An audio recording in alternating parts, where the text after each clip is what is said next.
প্রিয় দেশবাসী, সবাইকে বাংলা নববর্ষ 1432-এর শুভেচ্ছা জানাচ্ছি।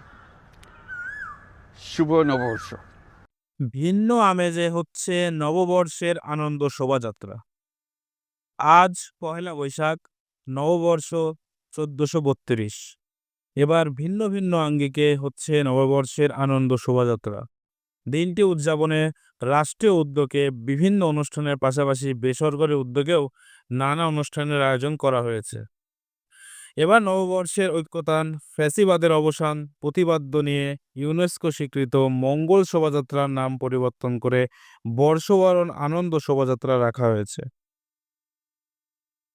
বাংলা নববর্ষ উপলক্ষে সকালে বাণী দিয়েছেন প্রধান উপদেষ্টা অধ্যাপক ডক্টর মোহাম্মদ ইউনূস। তিনি বলেন, বাঙালির প্রাণের উৎসব পহেলা বৈশাখ, দিনটিকে বরণ করে নিতে প্রস্তুত সর্বস্তরের মানুষ।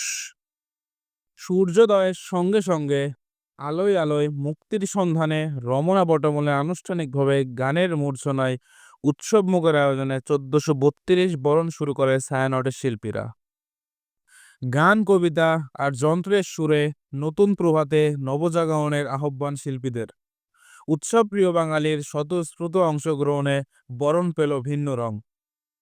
এদিকে বসন্তের রঙিলা পালকিতে চড়ে আসা বাংলা নববর্ষ 1432-কে স্বাগত জানাতে সকাল 9টায় ঢাকা বিশ্ববিদ্যালয়ের চারুকলা অনুষদের সামনে থেকে বর্ষবরণ আনন্দ শোভাযাত্রা বের করা হয়।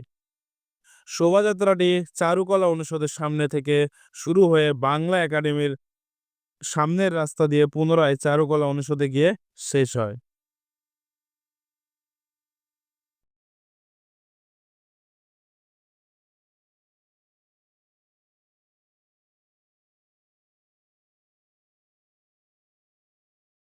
এবারের শোভাযাত্রায় অংশ নিচ্ছে মোট 28টি জাতিগোষ্ঠী, বিভিন্ন শিক্ষা প্রতিষ্ঠান, সামাজিক সাংস্কৃতিক সংগঠন এবং দেশি বিদেশি অতিথিরা।